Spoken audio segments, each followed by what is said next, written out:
Ladies and gentlemen, welcome to another Shroom Live podcast. Tonight, I've got a special guest, Joe Abousleiman, also known as Joeythejewyking, and you don't have to guess what we're going to be talking about. I mean, if you couldn't guess that we're talking about Jewfish, Mulloway tonight, I can't help you. But anyway, we're going to be talking about Jewfish in Sydney Harbour, Parramatta River. You know, we're just going to have a good time, talk about a few things because like the rest of us, he's an extremely dedicated angler. He's avid. He puts in the time. He works very hard. You'll find him on the river at night, sometimes alone, on those cold winter nights, putting in the time on baits, on lures, and just like trying to feed that addiction, feed that need. And that's why we're all here tonight. So without further ado, I'd like to welcome Joe to the podcast. Welcome, Joey. How you going, mate? Good, brother. How you going, man? I'm pretty hyped tonight, as you could tell, because, you know, it's always a good night when I talk to a guest who knows the ghosts of the estuary, because it's just one of those species that's just captured my heart, and obviously it's captured your heart. So let's talk a little bit about your background, how you started, you know, how you were fishing. Did you start from a young age, for example, or did you start fishing from a much later stage in life? What's your story? Well, I started definitely as a young kid, you know, with my uncles.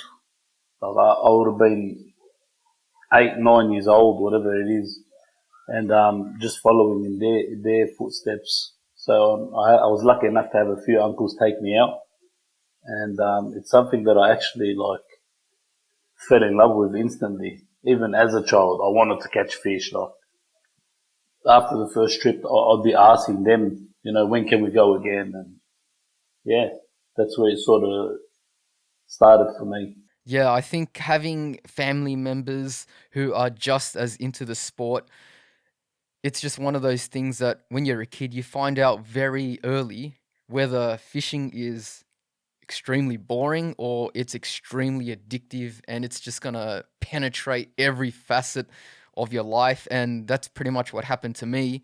And, you know, it was just from a young age, and you just find that, hey, hang on, sitting down here waiting for a bite, that's exciting. It's that mystery, having parents just or uncles show you the ins and outs, just learning things about fishing, how it can be as complicated or as simple as you want, really. Would you agree with that? I definitely agree with that. It's either in you, you either take to it or you don't. So you definitely took to it. I was only catching brim and small little, you know, Yep. fish, but didn't matter. It was just the whole process. Yeah, it was just so fun. I remember chasing catfish or little brim and little Anything, eh? silver biddies. I've caught about a Yeah, billion of them in my life, and I yeah. got so much joy just getting one of them when I was young. And what were you using? Were you just using some prawns? Pretty sure it was just the old servo prawn, you Yep. know.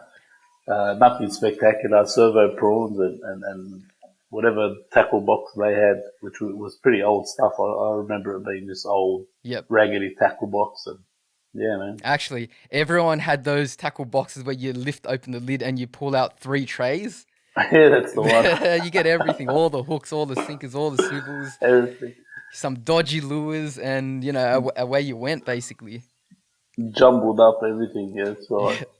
Now, you actually went very far with your fishing, because now you're focusing and specializing on jewfish in particular. And like I said earlier, it's the pinnacle of the estuary. And obviously, there are many pinnacles in fishing. Firstly, it depends on what goals you set, but jewfish is definitely that one species that it's at the next level in most anglers' eyes. At what stage did you feel like, yes, this is for me and this is what I want to do? I think researching them, watching people catch them, just, I don't know, hearing the word ghost, you know, like, Yep. is it this hard? I want to challenge myself to catch one, and I wanted to catch one. And once I caught them and learned how to catch them, it just became. I was like, I don't chase anything else.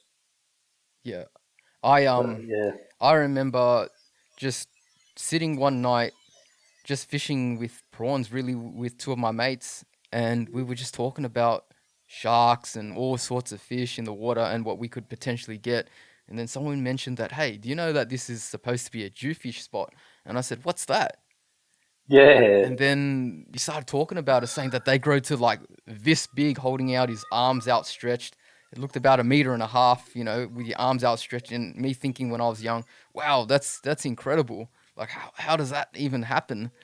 And it is. we got a Dewey that night. That was the first time we talked about it. That was that, the first time I saw, and that was the first time I caught one. It was just insane. that's the odds were in your favor, man. Yeah. That's awesome. So after that, that's like what I thought about as a ghost. It was just so elusive, so special, yet they're in the water. I mean, that's the crazy thing. You put in the time, you can get them. They're lurking. They're definitely lurking. That's the word. I think like they're lurking in the water. They can be lurking in shallow water, in centimeters of water, and just enough to cover their top fin. Maybe even they're finning on the top sometimes when they're feeding, but that big of a fish. I've seen that whole finning thing. Yeah. It's beautiful. It's actually beautiful to watch them. What's the story behind that? That's very unique. Most people won't see that. So being in a really illuminated area where I was, and just looking down at the water, flicking plastics, and just seeing a decent Jew, just, I don't know, it looked majestic almost. Yep. Like in the light, and chasing baits, whether I'm pretty sure they were yakkers, yellowtail. Yep. I can't explain it. Just watching him and the big red eye and just the speed they travel at while chasing is amazing to see. Yeah, I think I've never really seen them move quickly, but the way that some people have described them, like what you've just told me, they can move so quick when they're hunting. So fast, yeah, definitely. They're on the chase, guaranteed, because I could see the bait everywhere. And a bit like it was a heavily lit area, so it was like broad daylight under the water. Yep. Would you say? You know what I'm saying? Would you say that they're sort of like very calculative as a species? Because some people say that they're slow and lazy, but I don't think that's the best way to describe them. What do you think? I don't think they're slow and lazy. I think they're just calculative. They choose their moments, and if they're hungry and they're in a feeding frenzy or moment, they're gonna strike. And when they do strike, they have that beautiful tail. You know the tail. Yep. Sometimes as big as your hand, and that's just that thrust and speed. It's beautiful. It's amazing. Yeah, I think that the way I describe Jewfish is that they have to be calculative. They're very predatory. They sneak up and they shadow their prey. But when they make that move, they can get the closing distance done extremely quickly. Faster than practically any fish, I reckon. At least from close range up the river, there's nothing that moves faster than them. And you can tell because their tail is like a huge paddle. And with a few kicks, it's pushing so much liters of water side to side that it's just propelling it in just a short space of time. So they must have incredible acceleration. Yeah, like from on the spot to go, it's quick. It's quick. That's what we're feeling when we get struck. So that's how I sort of see like the differences between like a Jewfish and another species. They'll save their energy and sort of sit out of the current at times and just try to pick their moment to strike. But when they do, it's quick and it's short and they'll get it done, and that bite period can be very quick. It can, yeah. So if we're talking live baits or anything, or just bait, I'm going to speak bait fishing. Yep. You can have your live yakka in the water for half a second, or you can have it in the water for a couple of hours. It's when they come through. I think they just wait for the right time. I think tide does matter. Yep. In a sense, they may be lazy with the stronger tide. Yep. So, but as a whole, I don't think it's unfair to call them lazy. It's more opportunistic. They're just waiting for the right moment to use that energy. Yep. To get their feed. Yeah, that's already got all my juices wet just thinking about what this podcast is about. But what we're going to do first is we're just going to talk a little bit about, some fun stuff, get the viewers understanding, who you are, a little bit more about you. But you can see how I can get carried away just talking about Jewfish. So we're definitely going to save that for the main bulk of the, this is like what, a 8-9 meal course sort of thing. So just making our way through the entrees and stuff like that. Yeah, done, man. So this is what I wanted to ask you, and that is, look, if you were to restart your fishing journey and you couldn't choose Jewfish, I mean, obviously Jewfish is 100% of what you're chasing. Is Yeah. there another species in Sydney or in Australia, or if we were to broaden our horizons, even in the world, is there another species that you would probably focus on? I guess I could easily answer this question, and that is you'd probably be in South Africa chasing cob, because that would That's be right. literally the same thing. Hey, you just read my Yeah, mind, bro. but I'll let It's I'll let true. you describe. Tell me about that one. Uh, uh, so with choosing cob, Yep. I don't even know if they're the same species. They look the same. They have maybe a darker look, but the size is abnormal. Yes.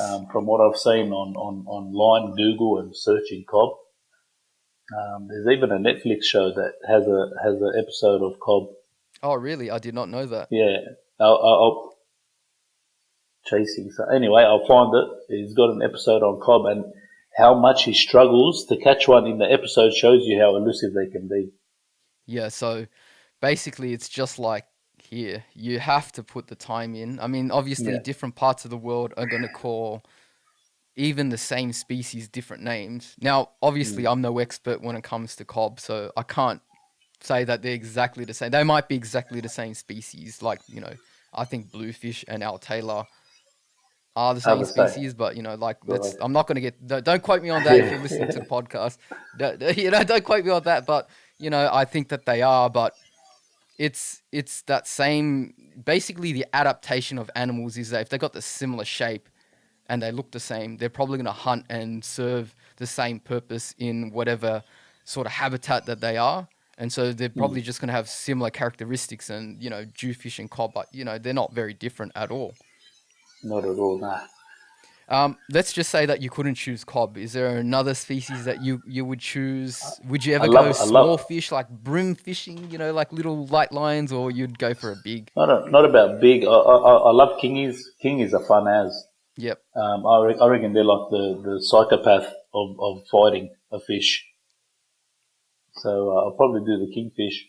Oh, kingfish, they are definitely one of the species that also needs a lot of time, and I love talking about them as well. I guess they're a completely different sort of animal. If you were to put a persona on Jewfish versus a persona on kingfish, and you walk into a party and you see one person who's very refined, dressed really nicely, he's holding a glass of wine, he's quiet, he's in the corner, but he's intelligent, he's got a lot of conversation and thoughts, and he's opinionated. That's the Jewfish. And you see the other Mm. guy who's got his arms around everyone, he's loud, he's, doing shots. He's the kingfish. He's that sort of bubbly kind of guy, and I feel like they're complete polar opposites. They are, they are. But the fight on the kingfish is insane, as you know, I'm sure. Yeah, even a small rat. Sometimes you think to yourself, "Geez, are they really that strong?" And that Yeah, in my memory, I didn't think that they were that powerful. I know I've caught plenty in my time, but wow, they wake you up every time you hook one. yeah, it's nuts, man. It's Now, nuts. let's talk about your latest trip here. It can be like a road trip or a trip overseas or maybe a trip interstate. What were you going for, and what sort of fish were you targeting? Like I'm pretty tunnel visioned, so anytime I'm fishing for Mulloway. Yep. That's just my style of fishing. It's what I really enjoy off camera and off social media. That's what I really, love doing. So my last trip, Parra River again, Yep. chasing jewies, whether it be a pup or a 90 plus fish, I love it. It's the best. Yeah, perfect. Now, I just got a bit of a breakaway question to that, because you talked about a pup or a meter fish.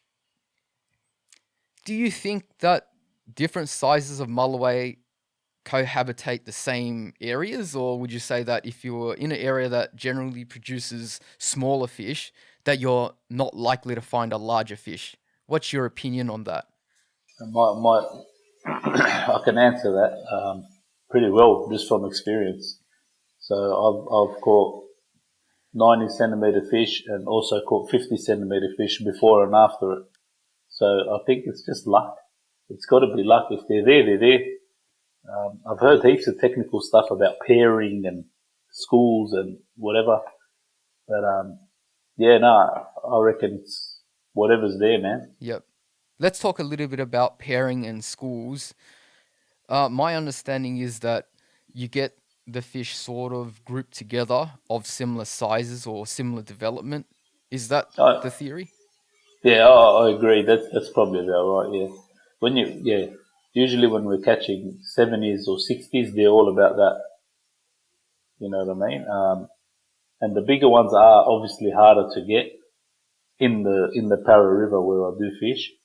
But you don't sit there catching a 90, then a 90, then a, you know what I mean? Yep. It's a lot. I think they might single off a little bit when they are bigger. Yep.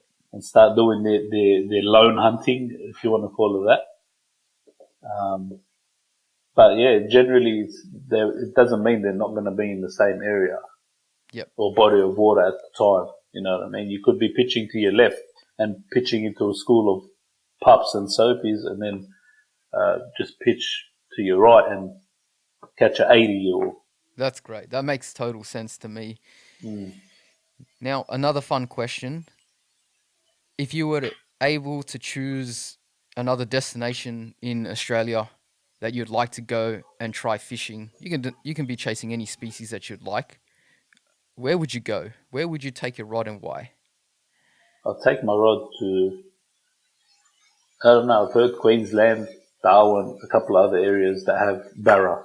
I don't know, I like them. I've seen people catch a big barra. It looks insane. Yep. They're like cross between like an Aussie salmon jumping out of the water and the power of a Jew. You know what I mean? It just, I don't know. I don't know how it feels to say that, it'll feel good, but it's something that's intrigued me. Yeah, I think it's a classic Aussie species, the barramundi. I've been lucky enough to catch a few up in far north Queensland, and the first time I hooked one, I got sliced off because when they sort of like keep in the water, that leader can actually touch their gill rakers in a way, and it can slice you off. So that happened to me the first time, and I was sort of like ruining the fact that I didn't angle my line correctly when I was above it on the boat. But yeah, they are very athletic, very energetic, and the shape of them just totally reminds me of a Jewfish. They do. Would you say they were acrobatic? Yes. Is it all about that? They do come up, don't they? They will come up. They will literally come up a meter out of the water and just like head shake like a stallion, I guess. Yeah, that's what I'm after, man, right there. And the crazy thing is they can be in crystal clear water, in really shallow water as well, hunting in the daytime. So it's a sight to just see that cruising around, and you know that if you hook it, it's going to bolt, and it's going to bolt 100%. Pretty hard. 100%. They do crack the meters. I've seen a meter plus, Yep. There's some big dogs, yeah. All right, next question. Is there a species on your bucket list that you'd like to tick off? Apart from barra? Apart from barra. Maybe a GT of some sort. Them things look spastic, man. Yep. Looking at like fishermen like Cavi. Yep. And what he does, that looks epic. Half the time he looks like he's about to get ripped off a ledge. Yeah, that's right. Yes. It looks so powerful and insane. It'll be amazing to experience something like that. Yeah, I think with fish like that, that's one of the pinnacles and the true tests of strength, because in the sorts of areas that a lot of people catch them, it's a stand and deliver sort of sport where you're on that rock and you're either going to beat the fish or it's going to beat you on the reef or the rocks below. 100%. And like you said, it's like it's going to rip your arms off your body. Just watching some of the bends on some of these rods, it's insane. Yeah, it's insane. It is nuts, man. I've been fortunate enough to catch a few small ones up in far north Queensland, and they've got a lot of go, I'll tell you that, for a small fish. Oh, wow. How small are you talking? I'm talking about 40, 50 centimeter sized little And still decent, eh? estuary GT. So they'll go as hard as if you can imagine a silver trevally around that size, and Oh, just imagine that it's just that little bit stronger and meaner. oh, nice. So More they aggressive. haven't A bit quite got more their aggressive. full motor yet. They haven't fully got their the V8 engine or whatever, but they're Yeah. getting there. You can sort of feel like they're about to Feel get the there. power. Yeah, that's insane, man. Yeah. If you have a day fishing with anyone of your choice, can be anybody, celebrity, high profile angler, family member. Is there anyone, I mean, even if it's a past or present sort of family member, is there anyone that you'd like to share a day on the water with? No, like, not a specific person. Just a like-minded fisherman. As long as, I don't know, as long as we can talk fishing and enjoy the time out. I can't single out just like, okay, I want to fish with this bloke, cause nah, I'm happy to fish with everyone. As long as, it's fun, like-minded and, Yep. just enjoyable. Now, next question is about Jewfish, and that is like our journey through, or everyone's journey through fishing. There's going to be some captures that have remained imprinted in your imagination. Is there any particular moment or one particular fish that has been special to you and has stood out in your memory bank? It wasn't, like I said, it wasn't a massive metre plus fish. It would have been your 95. But yeah, I was literally, it was pelting rain, and I had some bait rods out. I had some yakkers out. Nothing was happening. Probably a solid 3 hours, nothing. And I said to myself, so like, just go get wet. Grab the lure rod.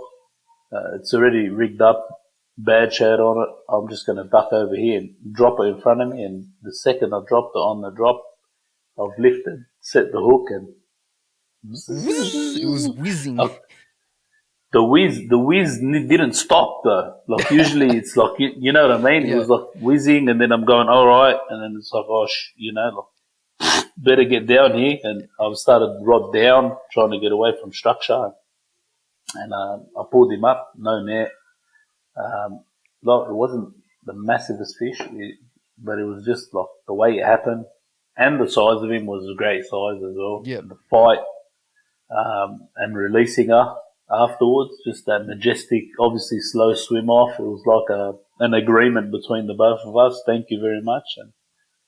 And just it all came together so nicely that it stuck with me.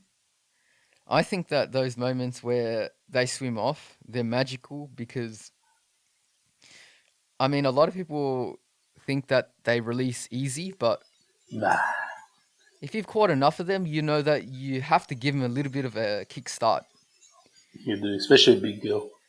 You got to get like a little bit of that water flowing. So now the reason I mentioned this is because obviously I like every species to live, especially if I release it. So I really want to encourage people to like, obviously, if you know how to improve your chances of releasing that fish, I want to give that advice. And that is, like if you look up figures and percentage of release values of Jewfish, it looks high. But yeah, like I said, personally for me, it seems like they do need to be swum a little bit.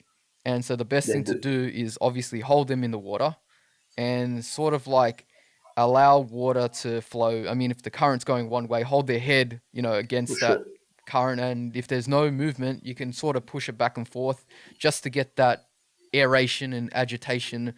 And then you'll know when the fish sort of starts to upright itself. The second that the fish is fighting your wrist in the way that it's uprighting is sort of when it's sort of ready to go. And you can kind of like wait till it does that kick and just quickly release, and it should be fine. But I think in the event that you can't swim it, spear it so that it has momentum from the spear so that it can continue to kick and remain moving. I think the problem is when the fish stops mid-water, it tries to get locomotion again and it can't, and it just can't get the oxygen. So it's a losing battle. But spearing it means that it's going to keep going down deep into the water, and it's just going to be able to just gradually ease more motion into itself with its fins, and before you know it, it'll be back up to speed, and That's right. away it I goes. agree. I agree. Now let's move on into the next next segment, and that's sort of talking about, there's many aspects that we can take this podcast, because we can talk about lures, we can talk about baits. How would you like to start off? Let's choose one of the two and we'll go straight into it. Let's get into lures. Perfect. Yeah, lures is right up my alley, but bait fishing, I love bait fishing as well. So lure fishing, let's talk about what sort of style that we're talking about here. Is it like light line fishing? Is it daytime, nighttime? Nighttime, I'd say, what do you call 30 pounds? You call it heavy? Yeah, 30 pound for lure fishing, I would say that's heavy. So I'd say, so nighttime, heavy, heavy gear, and just pitching for your life. S factor, it needs to be involved. Yep. All right, so let's just break this down. So firstly, we'll just talk about the rods and the reels, and then the line, the leader. Let's go through those four. So like rods first. I've got my rod here. Perfect. What I use personally for myself is it's an Abu. It's a Veritas. Yep. What is it? What do we got here? It's a 7.6 2-piece medium. It's 4 to 8 kilo. I paired it with a Stratic. What's the name? It's a 5000 XG. Yep. I love it. I can't use anything else, man. Yeah. So it's just perfect. Yeah, let's talk about the rod. So that one, Abu Garcia Veritas, 4 to 8 kilogram. So that is, it's not extremely heavy, but at least for medium estuary fishing, it's on the medium heavyish side. So it's in that nice range. So it's a good rod to have if you hook onto like a bigger fish. It's definitely what I'd like to hold on to. Well, it's definitely held above its kilos, with no problem.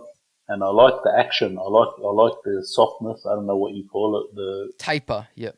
Yeah, I just love the way I can feel what I can feel. Yeah, so I feel like I have all control. Let's talk about the taper. This one, 7'6" with a medium taper, so it's got quite a bit of bend, and it can absorb like the weight of the fish and the head shakes. I reckon why I've gone 7'6" is that I wanted that length. I don't know if it's true, but in my head I just distance in casting, and then obviously keeping me away from structure, because I fish heavily structured areas. So if I want to, I don't know, like sometimes I'll drop to my knee. Yep. If you've seen some of my videos, I'll drop to my knee and I submerge the rod literally before the reel. Yep. Into the water, and then I'm fighting the fish like that, and it helps. It helps a lot. That's a top tip. So what he's talking about there is, well, what's happening is that sometimes you hook a fish, and obviously even on 4 to 8 kilogram gear, you're not going to stop that first run, and that first run it's going to be going in an awkward angle, and it can be running anywhere between through pylons or through a bridge leg, and you don't have any option besides try to prevent your rod from snapping. So one technique to do is to basically dip your rod in the water so that you keep the angle not greater than a high stick angle, if that makes sense. And so with this 7'6", it's got that leverage, but if you lose the leverage on the fish and it's underneath you, then what we're doing is we're using that medium taper to sort of allow you to still fight it with pressure, like backwards really, because it's obviously behind you now when it's underneath. And I mean, anyone that's chased Jewfish knows that it doesn't matter what you're doing, you're going to come up to a situation where you could lose a fish at any instant. Yeah, and it's true. Do or die, and you got to make a snap decision on what you're going to do. Are you going to lock up, or are you going to just like ease more into the fight, put more pressure, but like allow yourself to extend the fight? And that might mean changing the angle, dipping your rod in the water, kneeling down, doing all sorts of things to just like get that trophy fish, because you get one chance. You want to turn them around. When they're going on that massive run. And you do have structure around you, your best bet is let him do his thing, but give him enough pressure just to turn his face back towards you if he's running away from you. As soon as you get his head back towards you, I reckon 9 out of 10 times he's gonna come in that direction. He's not gonna fight again. He'll come closer. As he comes closer, he'll give you that couple more kicks and stuff. But you've generally won if you've passed that first run stage. If you got him turned and you're getting something back, you're there. There's a high percentage you're going to get the fish. I think that's a fantastic point that you brought up there, because that does align with a lot of my experiences, and that's, you don't want to lock up on the first run because you're going to get busted off. But if you can just weather that power, that first run, and when there's a lull in the run and it stops, get that few pumps in and turn its head, because if you can manage to turn its head, the fish has to turn back around before it takes another run, and that's more energy spent. And the second run is usually, not always, but usually, would you say, not as powerful as the first? Nah, it doesn't come close, yeah. I'm actually going to bite my words there. Depending on the size of the fish, the second run can be as big, yeah. But I guess if it wakes up, you reckon, like if it's a big one and the first run it's not serious, and then it wakes up like, hang on, I'm actually caught here. Or you get a few pumps on. I've got a decent amount of pumps on a couple of them, which I've lost, unfortunately. So the same things happen. I've turned them around. I'm feeling good about it. I get it close, and then it's just like proper. Yeah, like you're taking me on a more powerful run. So I think it does matter on the size of the fish. The small ones, I guess it depends on everyone's experiences, but I think most fish under 70 have one run in them, and then they'll kick a few times and they're done. Once you start getting to the 80 plus class fish, and I haven't caught a meter yet, so I can't really say for a meter, except, I've probably been busted off by a few, and, the first run's been too strong for me, but they will have sustained runs again and again and again. And if you don't put enough, like, I know some people like don't put enough pressure on. You have to put pressure on the fish, so you don't want to go too hard, but then you don't want to put no pressure, because what happens with a lot of fish is that they resuscitate themselves in the current. Like if you can't turn its head and it runs, and you're sort of fighting it against the current, and then it runs again, it's getting more energy as it's breathing more of that fast current. It is.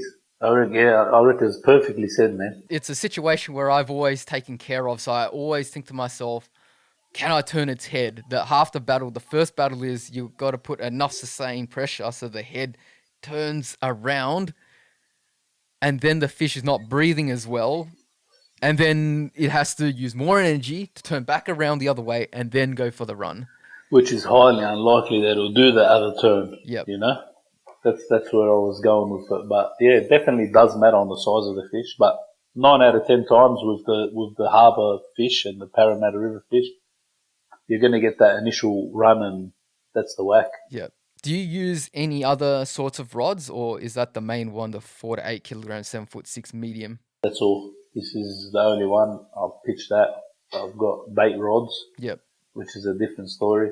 But yeah, the reel wise, it's a 5,000. I think it's plenty. Yeah, so let's talk about the reel now. So 5,000 reel spool with 30-pound braid. What type of reel is it? It's a Stratic. I can't remember what it says. Stratic XG. You can hold it up. We can show the viewers. Just an XG Stratic. It's not rigged at the moment.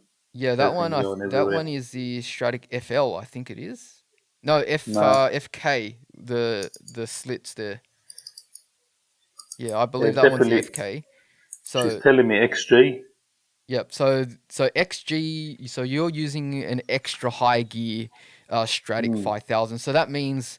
So what that allows you to do is that on every wind you're picking up more line than most. Which I didn't really like, but which took some getting used to, if that makes sense. Yep. I just had to relax a little bit with my winding in order to cover more ground on those hops. Yep.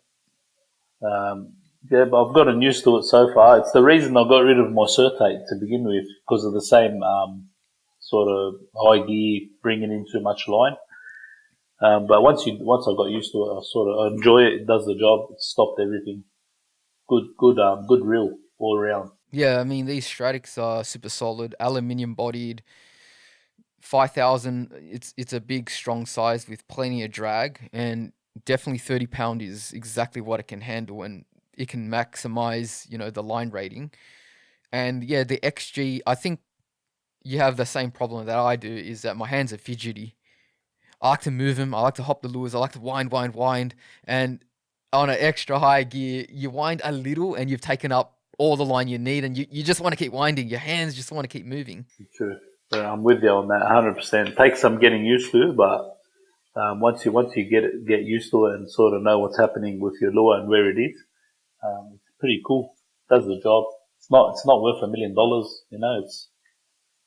It's not cheap either, but it's like your average medium standard gear type thing. Yeah, I think Stratic slots right into the area where it's certainly not cheap. It's still, we're talking what, $350, $450, somewhere in that range. And it's more like a serious angler's sort of item. Like, you're really Yeah, serious, you're gonna fish this sort of style for a long time. You want something that's gonna last you years and years, not maybe just a season. So that would be 100%. where the Stratic would shine, because I guess, I mean, Jewfish could really, put enough pressure to strip gears. I guess, like, your gear does get tested. My Certate 3000 on the first fish, which was I just bought it as 75. It was a 75 centimeter fish. Yep. And maybe I was just unlucky because I've heard so much good things about the Certate. It was a 3000B, so deep spool. And I just remember hooking up to a fish and then instantly, like, something like slipped Right. in Okay. in the bearings. So I think just having that happen to me the one time put me off it. Yep. You know what I mean? Nothing against the actual company or the gear, but just from personal experience, I wanted to move on from that, I think you're gonna find that most people, like, there's obviously brand loyalties and all that. I think Certate does the job. Have had a Certate. Uh, the Stratic obviously is serving you well, and Yeah, I think the worst feeling is, what I'm trying to get to here is that the worst feeling is when you're onto a good fish and something fails in your gear. You think, oh, I'm gonna lose a fish, man. Oh, that's no yeah, good. yeah. It's the worst feeling. It is. It sucks, bro. But it happens, and nothing against them. It might be like the luck of the draw thing, like you and your luck. But I just wanted to move on from that, man. So I tried something else. I'm still in the trial stages anyway. So this isn't my set in stone rule. I'm just going through them all. And when I don't know, I'm yet to find that, that one that, like, yeah, I'm not changing. Yep, I see. Yeah. You know what I'm saying? The one, I think that's what they call it. Like, when you find the one, that's it. Yeah, It's like everything's yeah, gonna be that model, that size. That's the one I want. That's the line I want to use, and I'm happy for the rest of yeah, my life. everything. 100%.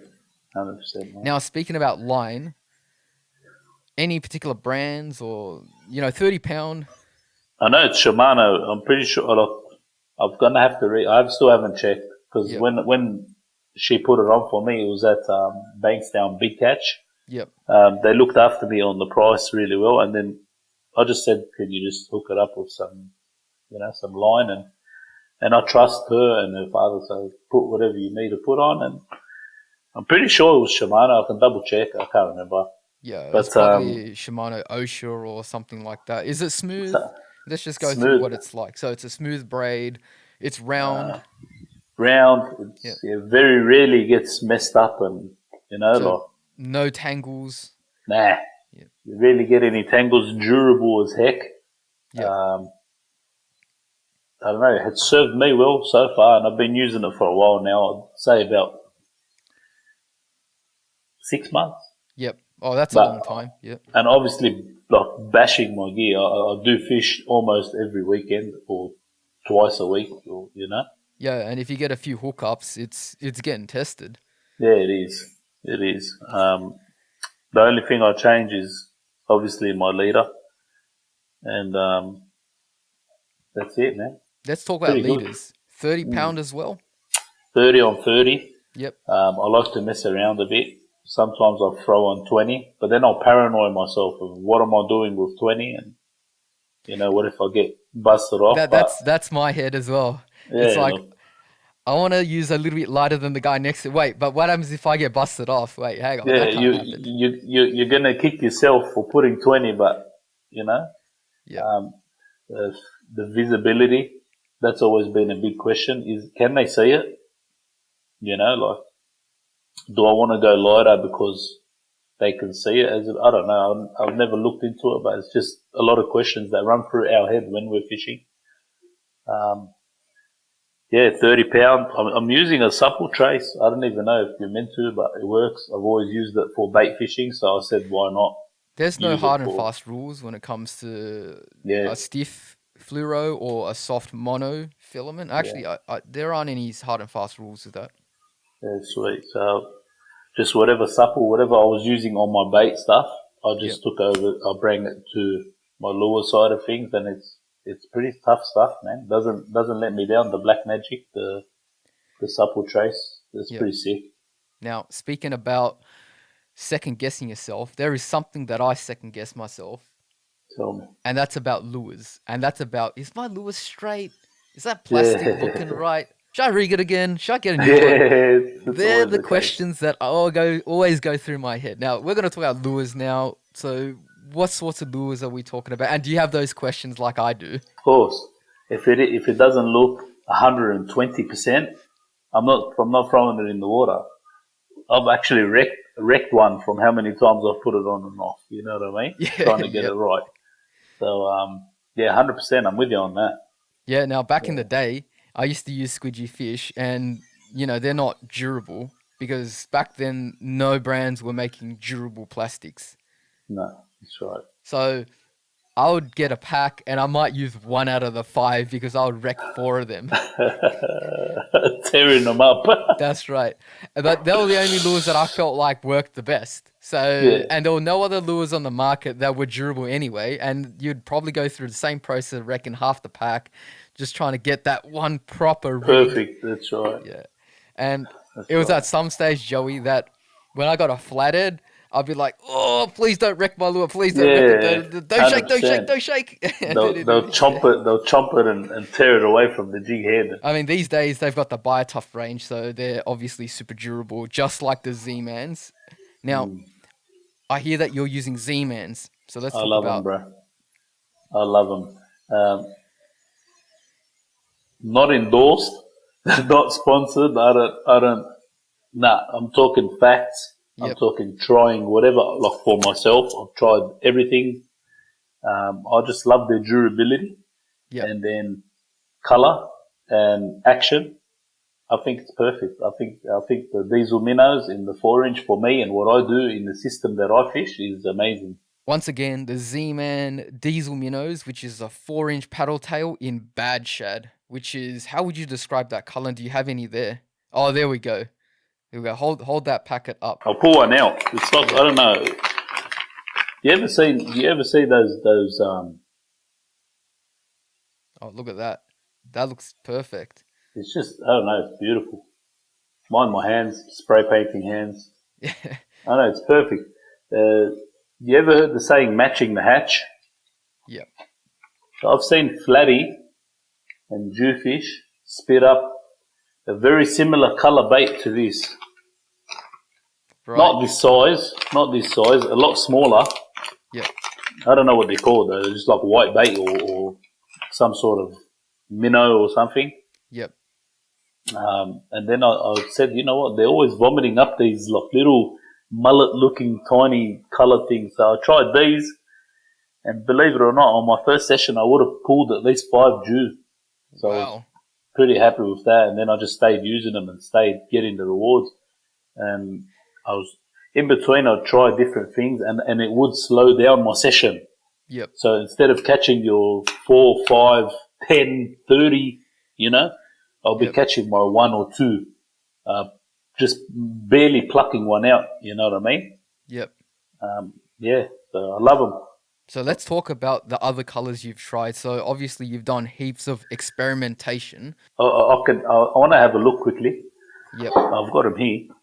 Um, not to down any other products, but like your bait junkies and your Hulk prawn and all that, and I don't know. I've been through it all.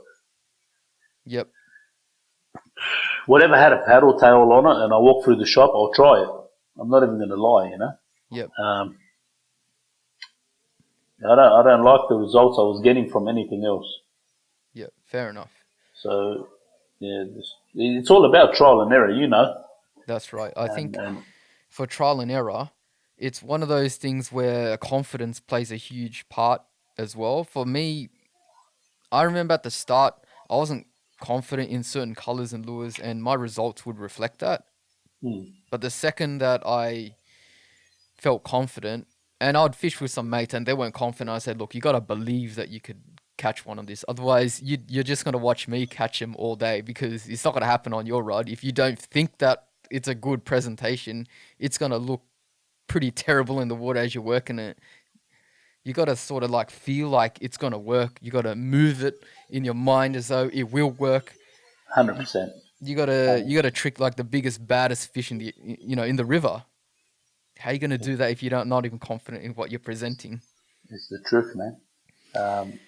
I love the action. I love the tail, and it's just like it's on that drop. It's got that real erratic tail, and it's even when it's on the bottom. I'm assuming that the current is still giving it that kick. Yeah. Just the way it moves is perfect. Like I've used some. I don't want to name them and shame them and anything, but they're just stiff. Like I'd use it. It's stiffer. It doesn't have the action, which is a shame. I'd leave it on my rod because I'd finish my session. I'd put it in the car. I'll leave it on my rod. I'll get back to it, and it was like an actual piece of timber. Yeah. Oh well. Yeah. Do you know what I mean? Like, it's full hardened by the next day. I'm going, okay. I'll leave a Z-Man on it. I can't even tell you, man. I'd go catch 6 Jew, put it in the car, not fish for a week, go back the next session a week later. The thing's exactly how it was. Yeah, that's true. Exactly how it was, man. Now, let's talk about the diesel minnow more closely and the color range that you've tested, because I think that's very interesting. Yeah. Now, firstly, we'll probably go back and talk about the bad shad in a second, but basically, you have utmost confidence in the bad shad because you've tested what are the colors and what's the journey and process of discovery that you found. Like when I walked into my local tackle and I picked up an array of colors. Yep. Maybe you can call it fluke. Having that bad shad on at the first time was like, okay, this works. Let's see how we go. We'll try some other colors, and it just wasn't happening. But in the sessions of trying the Houdini, there's a pearl, there's sexy mullet, which is like a green with that bottom. There's a few more I can't really jag the name of. There's a red one, like a red and black or something. There's Gold Rush. Yeah, there's Red Bone Glow, there's Mulletron, there's Sexy Mullet. There's I'm pretty sure it's called Gold Rush. Smoky Shad is very similar to that. Like I said, I think it was watching the fish spew something that looks very, very similar. Yep. Very similar. And I said, I'm going to give him a crack, and I don't know, call it luck of the draw, but it can't be luck from the amount of sessions, That's right. I mean, luck plays a part, but when you go through hundreds and thousands of hours testing and fishing for Jewfish, because everyone has to put in those hours, certain things are just slightly more effective than others. Yeah, it might not be a massive difference, but I'm going to retract that. It is a massive difference. Like just from my experience on where I'm fishing, it's definitely color matters. Yep. I'm glad you mentioned color, because I was going to ask you, is color important? Obviously, everything so far, it's probably a critical factor. I think so, man. I think matching the hatch. Whether they're colorblind, we don't know. I'm not sure how technical they've gone into that stuff with fish. Or maybe it just looks exactly like something else. It might look like you're really fingerling tailor. Yep. You know what I'm saying? Think of that. Like very similar on that bluey, grey, chromy front. I don't know. Yeah, it just works. And there's a saying. Sorry to cut you off. There's a saying that if it's not broken, why try to fix it? So Yeah, it's that's right. working. If it ain't broke, why fix Yeah, it? Yeah. yeah. So anyway, I was gonna say there is a little bit of science when it comes to color, and that's you pretty much can understand it by looking at the anatomy of a fish's eyes. And inside their eyes, you can sort of understand it in comparison to our own. So basically, they've got photoreceptors, where the, I guess it's where the retina is, and you've got certain things that are going to detect colors and certain things that are going to detect contrast or black and white. So these are like the rods and the cones. The cones detect colors because there's like three different ones. So I think it's like red, blue, green. And then you've got the rods which detect pretty much contrast black and white. Now, relative to our own, they have a higher ratio. I guess that's the word, higher ratio of these rods relative to cones. So that means that in comparison to our eyes, they see more in the black and white and the contrast, whereas we see more color. yeah, And it sort of does make sense because if you think about it, half the world, I mean, half the world, the whole world of a fish is underwater, and you have light being less bright and certain wavelengths getting filtered out the deeper you go. So color may not be nearly as important as it is above the surface of the water where we live, where we see the full spectrum. Obviously, yeah. there's like animals that can see more than us, like UV and all that. But what that means is that they can definitely detect colors, but maybe not in the way that we see them. They might see it as a certain shade of gray. Yeah, that's what I was thinking actually. Like instead of maybe you're pitching a black lure out there, they're just saying a solid black. But if you're pitching something like that, they're looking at something that's transparent underneath, or I don't know, like two tone. Yep. Maybe I mean, yeah, I agree, and sort of get it. Now, onto these lures, let's talk about jig heads and then we'll talk about techniques and, areas to throw them. So, jig heads, what sort of jig head size for hook and weight? On a higher current, I use the 3.8 and the 6.0 in the TT headlocks, just for that faster drop. Yep. Just I don't want to sit there and be waiting all day for it to hit the bottom. But on the smaller tides, or when the tide's a bit down, I use the 1.4 on a 5.0 or a 6.0, depends whatever I can get my hands on in the store. But I usually generally just switch between them two weights. Um, Sometimes it feels a bit heavy, switch it up, it's okay, and like just back and forth depending on the tide. And yeah, and for that species of fish, uh, yeah, I reckon they just like to take it on that drop.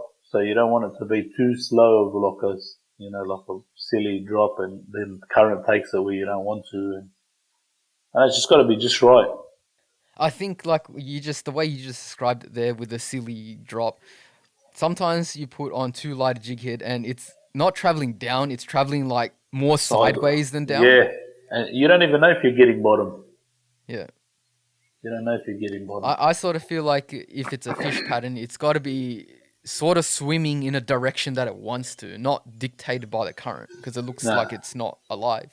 a dead fish. Yeah, that's right. That's what I was trying to get at. But yeah, so generally it's just a 3.8 or the 1.4, Yep. and in 5 or 6.0, because you don't want to go too big on a 4 inch. Yep. So yeah. And what What about do you, you? Do you use 4 inches? Have you ever used the 4 inch I or use 4 inches. I use 3.8 predominantly on the 4 inches with a yeah? 3.0 or a 4.0 and sometimes a 5.0. Oh, nice. Yeah, I like to use slightly shorter. I guess I have to hit it close to the head to get the hook up. But the way I think about it is sometimes lures have that bit of a head sway, not just the tail kicks, but the head is like wobbling side to side. Hmm. And with the shorter shank hook, which is like the 3.0, you're gonna get that as opposed to like a 5 Like a 6.0. more natural swim, you mean? Yeah, that's right. Okay, I'm hearing you. Yeah, 6.0 is a bit big, but like it works. But if it works, that's right. I Yeah, mean, I wouldn't even think of going bigger. It is a bit big, but sometimes I want that exposure. I want that hook exposure because you do tend to miss these fish. Sometimes they don't, rarely, but you want it to stick into its jaw instead yeah, of like miss it. So that's another like theory. We all have our theories. yeah. It's good to have these theories because it's why you have a lifetime of sort of discovery and testing and learning. Learning. And That's I right. always sort of think, is this the best way that I could do it? I mean, is this little change here, which may seem insignificant, is that all the differences that it's going to make? For example, like a really ridiculous idea that I've been thinking of is, sometimes where you tie the line to the jig head and the eyelet is like raised a bit and sometimes it's stuck onto the lead. Yeah. Like I sort of wonder, like when I hop it, because it's higher up, is it going to make it like dart higher, Like whereas a the one different lower action. is Yeah, going yeah, to yeah, like yeah, be yeah. more for? I mean, these are pretty ridiculous. I haven't seen anyone talk Yeah, but about that, it's but good. It's good. It's good to think like that, man. Because I fully relate to what you're saying. So I wouldn't call it silly. yeah, It might actually change the whole direction of your jerk, or the naturalness, or the natural swimming action. It might that's take right. away Yeah, from it. But that's how we learn, man. We got to question ourselves, try different things. yeah, it's crazy. It's such a small, minute difference, and there's a whole world of thinking behind Yeah, that. genuinely, man. I feel ya. Let's talk about techniques now. How best to get the most out of these plastics. So, what sort of an action is your bread and butter? Just pitch, let it sink to the bottom. Hop, hop, slow one. Hop, hop, let it drop. Hop, hop, let it drop. You know what I mean? Yep. I find like paranoia again, or my own theory is on the drop they're gonna hit it. Very rarely I've had the hit on, like say I've done 90% of my cast, and then like you can almost tell that the thing's followed it, and Yep. then just at your feet you get taken. But that's rare. I reckon like the higher hit rates is on the drop, on one of them drops Yep. in the initial stages of your cast, if that makes sense. That does make sense. I know exactly what you mean by they don't often take it on the lift, Yeah, but I have had that happen. And the way that it happens, like for me, I don't know, you tell me if this happened to you. So you go lift, and then on the second lift, it's screaming off your reel. yeah, he's grabbed It's, it. yeah, it's like it's charged it. It's like steam trained So it. he could have been just praying that, and then just gone for it. It's you and your luck. It's you and your luck. Um, I've had one hit me, which I found was insane. I'm telling you right now, in my final stages of the cast, when you're just trying to pull your lure out, Yep. it's probably a meter submerged. Boom. Jeez. Yeah, I genuinely thought it was a tailor. And you I just did cracked not. it. I did not think no way a Jew's coming up that high in the column. Yep. You know what I mean? And that wasn't long ago, so that was actually weird. But they do chase. It's luck. It's your luck, man. Yeah, I find if you're, like you said, most of the time, let's say, I don't know how many percent, maybe say 90%, you cast out, you might get a hit then, or you might work it once or twice and you get a hit And then. then that's right. In the earlier stages of that cast, Yeah, the and first stages. it'll be like a suck, like, Yeah. and you'll feel that strong, And then you like, got that. You flick. got the time to, Yeah, sick. it'll be just like a lightning strike up the line. It'll be like that flick, and you have to strike. And if you strike once You and you got it. strike hard, it's gonna wake up and it'll go I like love that it. straight away. G'ing me up. You're g'ing me up. Yeah, The rod's here. it's The bait. The lures are here. The night's young. that is exactly right, and that's pretty much how it happens most of the time when I'm chasing them and I'm casting. Like you said, you pitch it out, you work it back, and obviously, I mean, I'm just to confirm, you let it hit the bottom, and You have then to. Yeah, yeah, you have to let it hit the bottom because you want to work that bottom and mid, or just under mid. You just want to work the bottom column. yeah, That's where I find they are.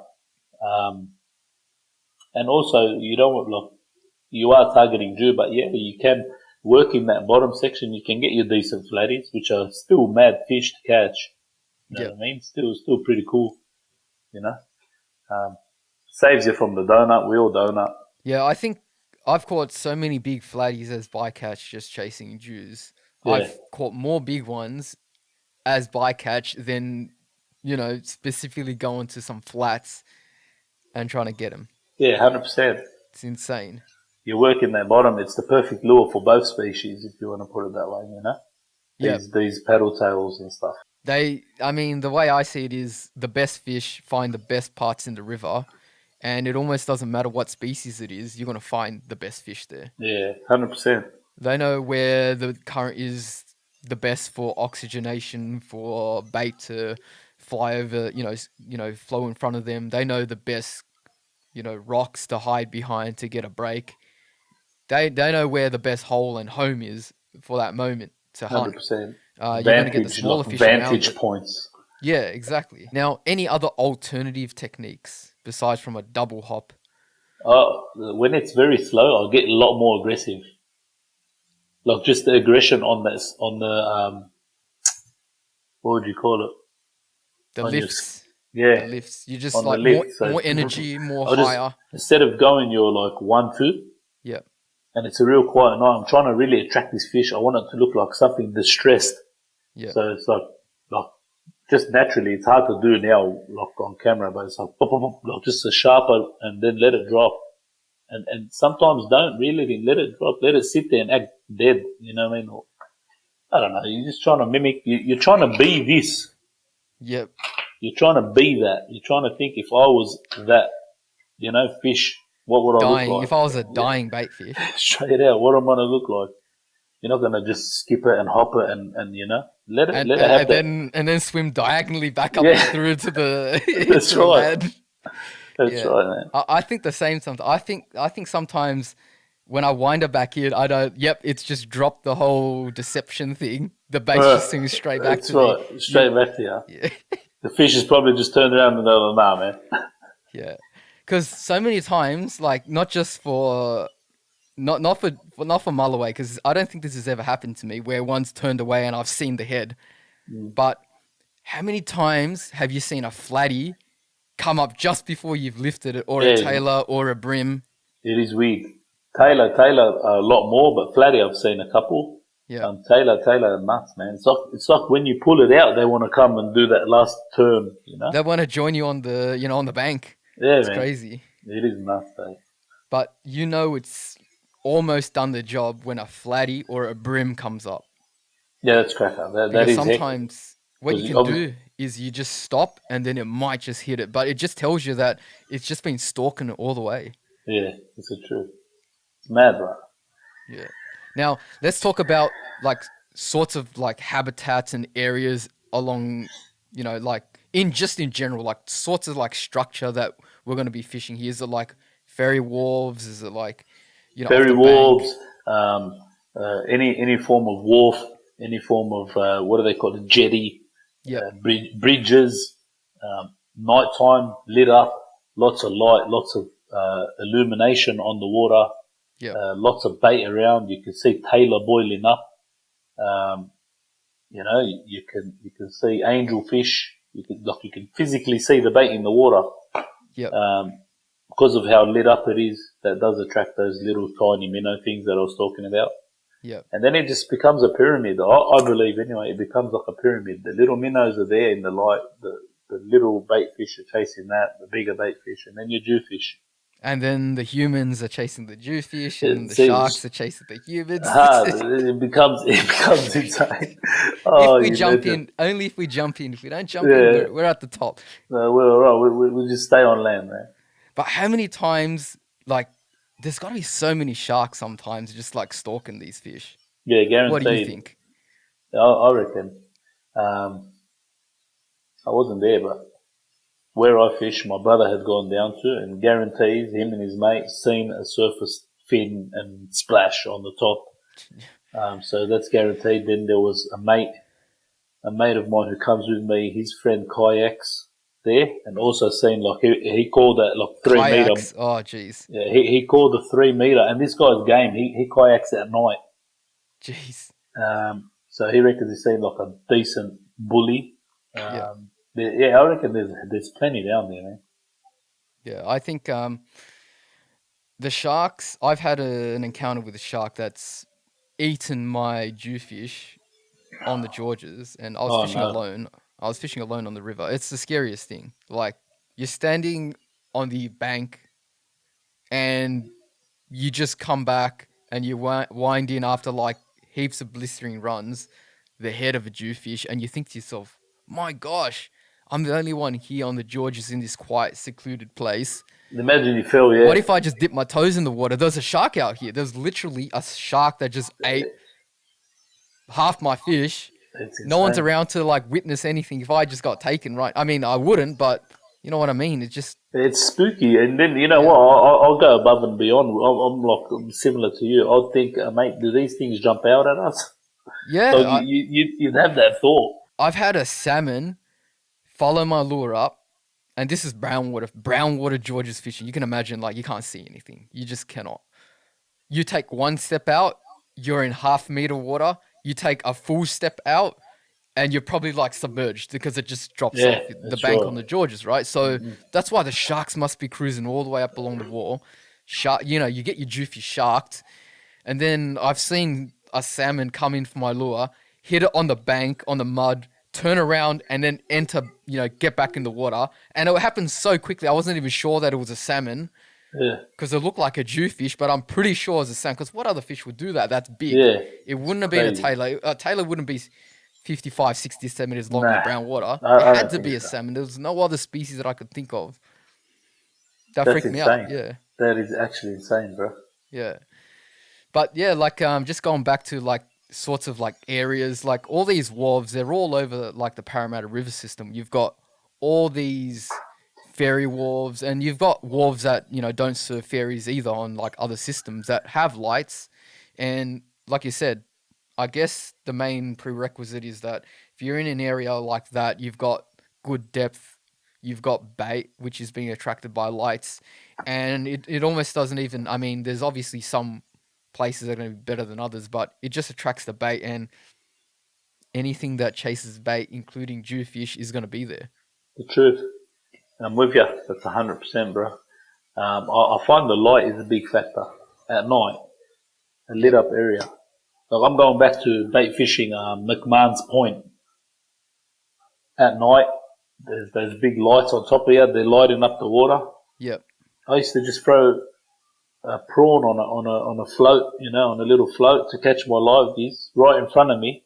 Put it on, send it out just a bit further past that and catch my Jew. Jeez. So it's like literally crazy. In the same spot I'm fishing, you know what I'm saying? So it's, I don't know, I reckon light plays a big part. Look for lit up areas in the night. If you're on a boat, it's even better because you can like sort of like pounce around, see what's lit up, and you know what I mean? Yeah, I think on a boat, I guess you've got bridges as well that are always lit. They're real lit, they are. You can only sort of fish like the first leg of most bridges land-based, but on a boat you can sort of move to the second, to the middle, just wherever you want, and sort of test.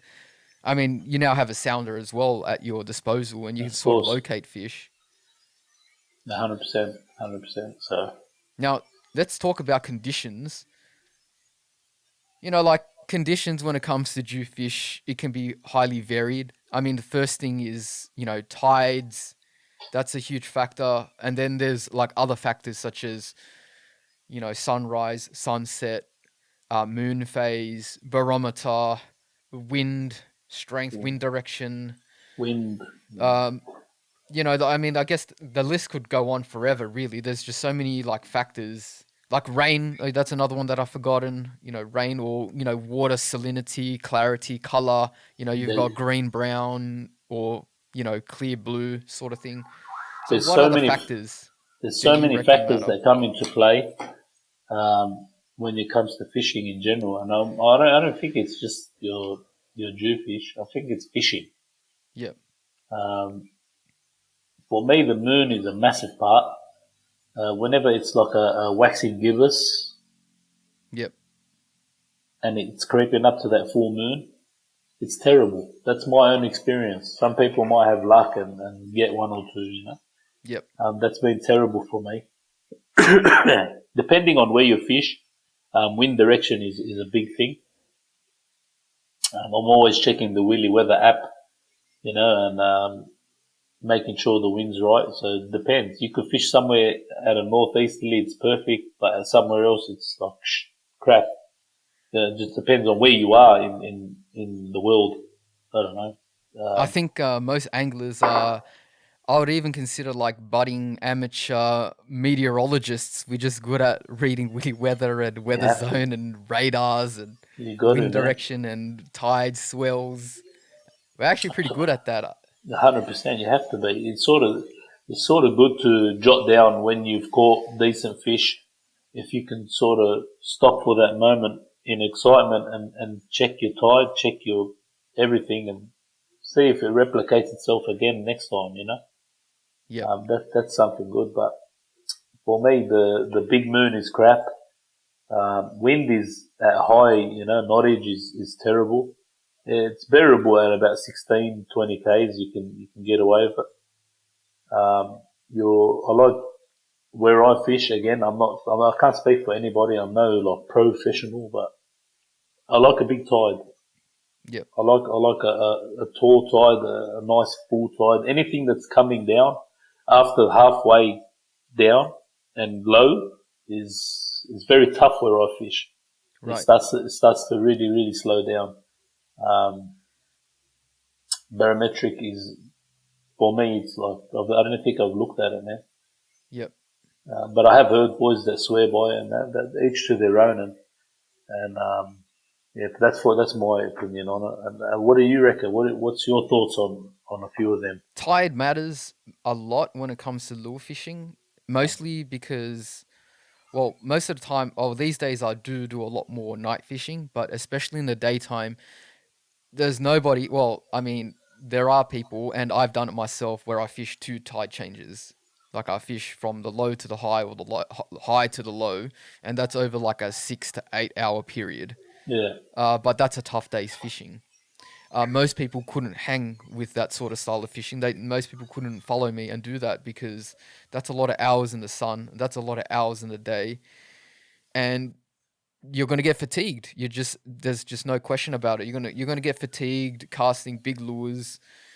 I mean, they don't seem big, but until you actually fish a tide change and you fish for a couple of hours, you really do understand that this is not brim fishing for 6 hours. Like it really is tough on the wrist, on your shoulders. Even with a good technique, you're gonna feel some wear. 100%. You get At least you'll feel some tiredness if that, on your back, your legs, Yep. But that's what it's about, bro. This is how you catch them fish. You can't sit there and go down for like, I don't know, go down for an hour and just pitch, it's not working. Yep. And pack it up. You gotta just push past the I'm not getting anything stage. Because before you know it, you're getting whacked. Yeah, I think that's what it's about. Fishing, like say both tides, is a good idea. I used to do it because I really knew that I was going to catch fish. Yeah. So what I mean by that is that I knew that if they weren't going to be there on this tide, they're going to be there on the opposite tide. The biomass of Jewfish, they're going to turn up at this spot at a certain time of the tide. And I don't know when, but I know that they're here in the area because the bait's good. I know there've been reports around here. So I'm willing to stick it out and do both tide changes. That's your difference. That's the difference between someone that's dedicated and wanting to catch that fish or someone that's going down half-assed, excuse me. You know what I mean? Yep. It's just, that's what it comes down to, man. Dedication. Yep. Which is so going back to like results, sorry to cut you off, but going back to the question about tide conditions, tide matters to me. So I find that you have an increased chance of a fish right on a certain part of the tide change. So if I'm talking about the tide change being reported on, say, Willy Weather is at, say, 12 noon, well, you've got the complete slowdown of the run up and then the start of the run out. And say there are 3 phases. The absolute tide change, the ceasing of the run in and the commencement of the run out, usually you're going to find that there's going to be a bite period in one of the three. And In that window. Yep. In that window, bro. I'm with you, and I guarantee I fully respect that. Yeah, 100%. Yeah. Couldn't have said it better. Could only be like for 5 minutes or 10 minutes, but if you know the spot well, you might find out exactly on which part of the tide that happens, and you can 100%. train your eyes to basically look in the water and see what it's doing. It's never going to correspond to the charts, never. No but way. You will know with your eyes what it looks like. They give you. I love that you say that, because it's never going to correspond with the charts. It's always a little bit off by half an hour or an hour. You know what I mean? That's what I find anyway. Yeah, but like you said, you can see it physically happening. You know, Yep.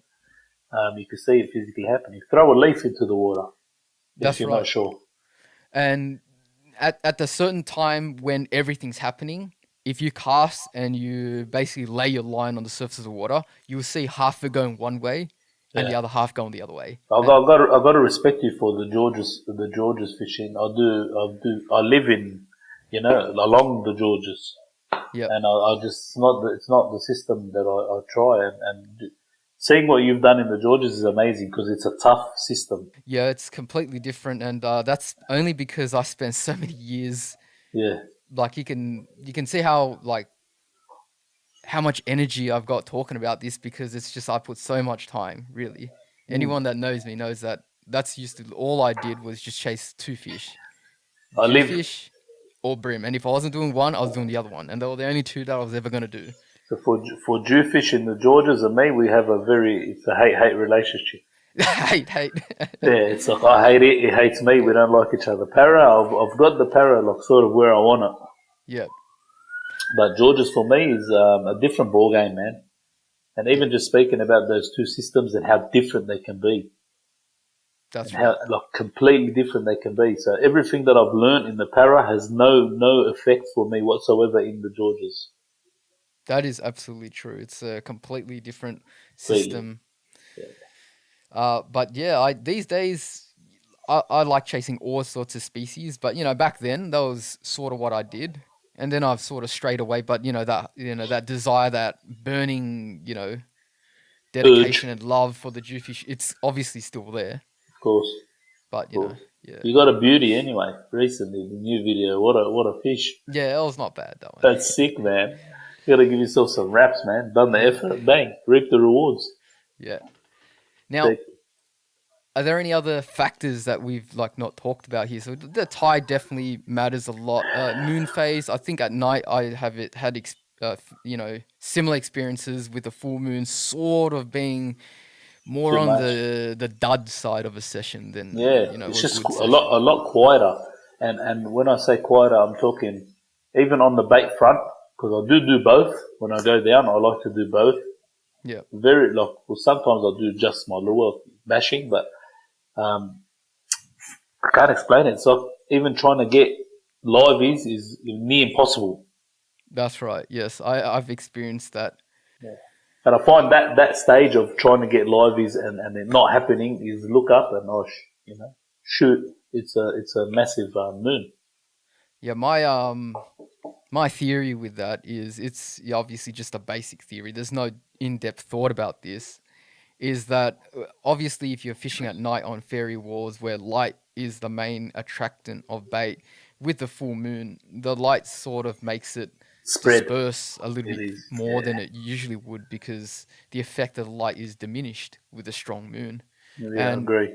If you've ever fished at night, just being out there for about half an hour to an hour, your eyes can literally adjust and it seems like it's daylight. Yeah, you don't need no torch, you don't need nothing. Insane. You tie your knots in the dark and stuff. Yeah, it's literally insane. Some nights when you look up, you're like, wait, this is totally dark, but my eyes have adjusted and it's like it's totally lit. Yeah, you feel like an owl or something. It's crazy. Yeah, and I think that's always played on my mind, and why it hasn't been the best of times for me, like at night with a full moon. And like you said, anything gibbous, basically. Gibbous and to full. Once it goes new, I think it just switches on, man. Once it small, new, is that what they call it? I'm pretty sure it's new moon. Yeah, the new moon is the one that has complete But darkness, and then the yeah, full moon is the full bright yeah. So you from 28 your day cycle. from your new to whatever they call it after that is amazing. It switches back on. But that's just from experience in that spot. It might be different for other people, you Yeah, so I think that one's called a waxing crescent. know. So you Okay. got your new moon to waxing crescent, and then you got your half moon on one day, obviously, because that's half, and then you've got waxing Mm. gibbous. So currently it's at waxing gibbous, and it says it's going to be full in like 6 days or something. Let's have a look. Yeah, I'll so show we're you. getting to that time of the.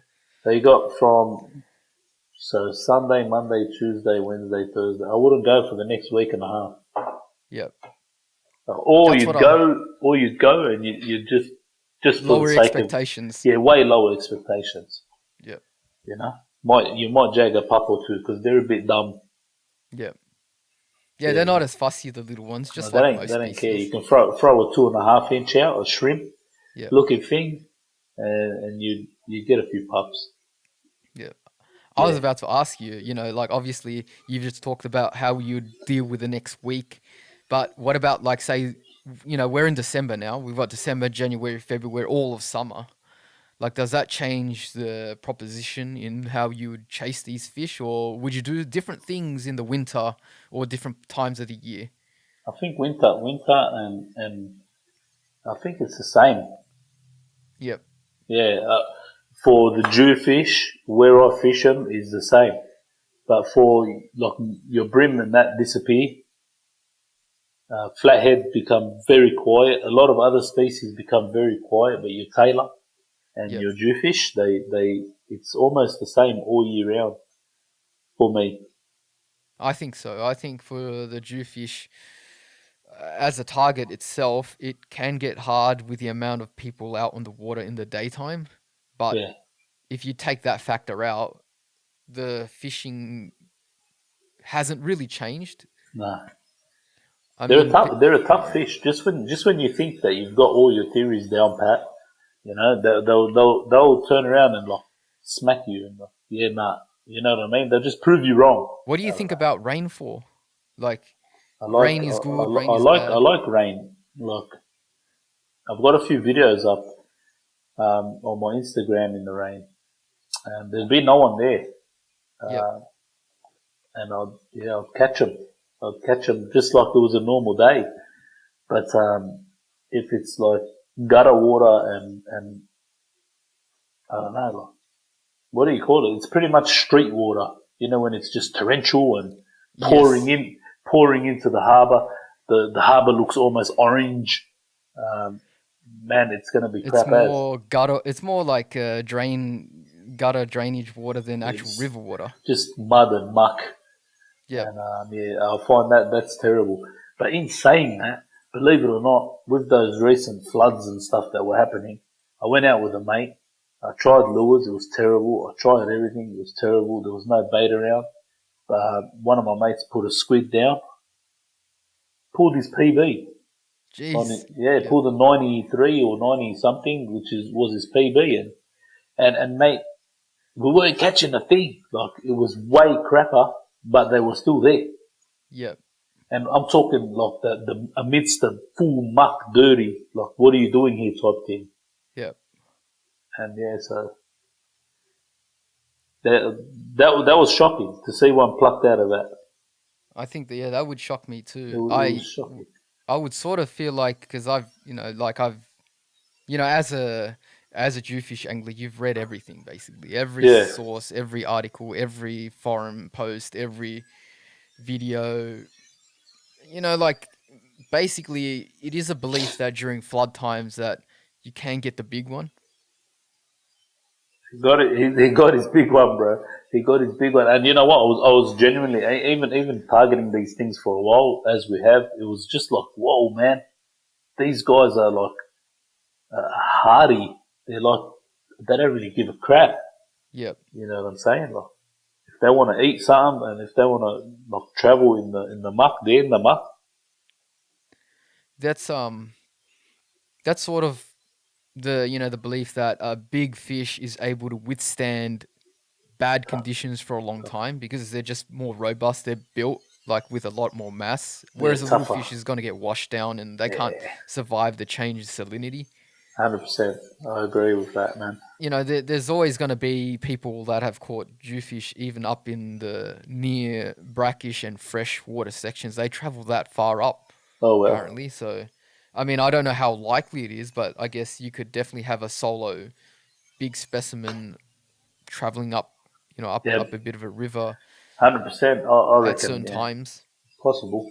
Because there's reports of even like brim and flathead that have been caught in the fresh. Like it's not like you wouldn't target them there if that makes sense. But but they've been caught there, so it just comes down to what you're saying. How these maybe they've learned to adapt to this.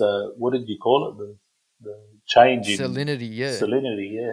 Maybe they've learned over time, to adapt to it. Maybe they're not getting a great feed there. They have no choice. Let's turn our conversation now towards a bit of like bait advice for people. So obviously lure fishing, that's like a whole different world, but bait, that's also a very good way to get these fish. Yeah, live bait. Yep. Live bait for sure. Big tailor. Yep. Yeah, decent. You obviously your legal limited tailor and your yakkers. Believe it or not, I haven't had much luck on the yakkers, man. Yeah. I think yakkers. I've had luck, but I wouldn't say every session that they get taken. No. Tailor, I can put 3-4 out in the night and miss 3 or 4 decent fish on them on a 10-0 hook. Jeez, yeah, that's a big hook. 10-0 hook, 9-0, 8-0, double snelled, single, whatever you can think of. Yeah. I love Taylor, man. Taylor, I think, is the Jewfish's go-to. Right. In the para. Yeah. In the para. You know what? I swear by that, man. I think it's hard to dispute that. Taylor, I find, a lot of people tell me that it's just done the damage. It's just killer, man. It's always in and around the lights. They always come with a bit of a fuss, chopping and changing and just cutting up the water column, and there's bait flying everywhere. You can just imagine that in that sort of situation that you're firing up the whole food chain. You are lurking just underneath them, waiting to, Yeah. to spot out the weaker ones or something. I love Taylor. Taylor for me is the go-to. I have been successful on yakkers. Yep. Not the greatest. Squid is pretty cool. Squid works, but in strips. Right. Yeah, I don't do whole squid because it's literally. I'm not being like a tight wad. Yep. I'm not. It's just you're wasting it. Yep. You put the whole squid out. It's going to last about 30 minutes out there. You're gone. You may as well just cut it up to strips, which minimises the amount of peckers you're going to get on it. Yep. I used to put a piece, just a strip no bigger than my finger, on a 3-0 hook. Right. And I'd get the thread. I'd thread it and send it out at McMahon's Point, and it was that, like, it worked every single time. Yeah. Every single time, man. So squid is okay, but yeah, Taylor, what do you find works good, like the best for you? I find that, well, I haven't really caught too many of these large Taylor, so I haven't really done too much on that. So most of that's just been through what I've, seen and been told. I find yakkers aren't that great for getting a fish, but if they are to get one, because it's a livey, it's probably going to pick up a decent sized fish. Yeah. Squid, I find, is almost like a little bit of candy for them. You're going to get pickers, but if there's any size jewfish in the area, they'll grab it.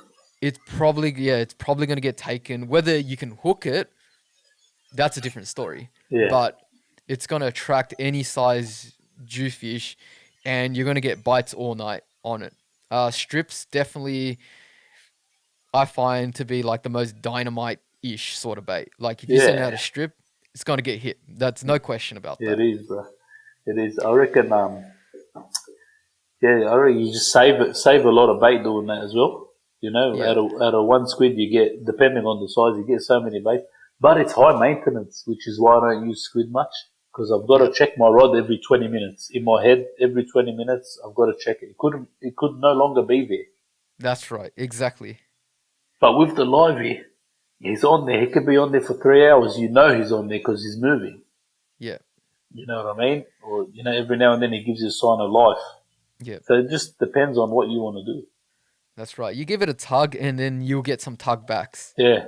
On that livey rod. Yeah. On the squid, I think the main question is when you get bites, should I bring it in? The bites have stopped. Is the bait still there or has the fish just moved on? I reckon 20, 30 minutes max before you've got to change every strip. Also, I have found that if you put out whole squid, I wouldn't say it's a waste, but like you definitely need to have deep pockets. Yeah, man. If you're gonna do that, I mean, you got to either catch your own squid. That's a given. That is a given. Or you're gonna have some deep pockets to be thrown out, like multiple rods of full squid, exactly $50 a kilo. If you're like anybody that wants to actually get success, you're not fishing one time. You're fishing night after night after night, using whole squid. That's a lot over a couple of months. It is, man. It'll get there. But mind you, there's definitely people that have. I mean, if this depends on the area. If you don't have pickers, whole squid is a good way to get a big fish. I've seen it. I've heard about it. People swear by it. Whole squid will pick up a fish because a big fish is gonna not say no to an easy feed, and it's not just like picking up a 5-cent coin here. It's serious food. Whole squid. Proper. It's a big juicy. Yeah. It just looks great when you look at it. I don't know how you put on your whole squid, but we put them on just single hook, big hook, but single hook. Yeah, I do two ways. If it's an arrow, just a single. If it's like maybe a little bit bigger, I'll put in a snell one on the and then put it through the head maybe or the top of the mantle and the other one at the top of the hood. Yeah, nice. Going the other way and just send it out. Just leave it. No pickers, no problem. It'll probably come back in half an hour, and just check it, cast it out again, just make sure it's still there. If there's pickers, that's probably a hard night fishing because what you're going to find is the head's going to be gone after 2 minutes. That's right, straight away. Then the hood is going to get eaten up on the inside and you're going to end up with like a little... hollow thing. Yeah, that's right, a hollow thing. Yeah, and you wonder, all those massive bites you were getting, what happened there? You were just like chomping on the bait. That's right, bro. Chomping on that all night, but that's... I think like what we're talking about is the different baits and whatever, but just in a sense of putting something out and it getting hit consistently and not within like a stupid time frame. Like I'm not sitting out there for 5 hours waiting for it to go off. Yeah. Taylor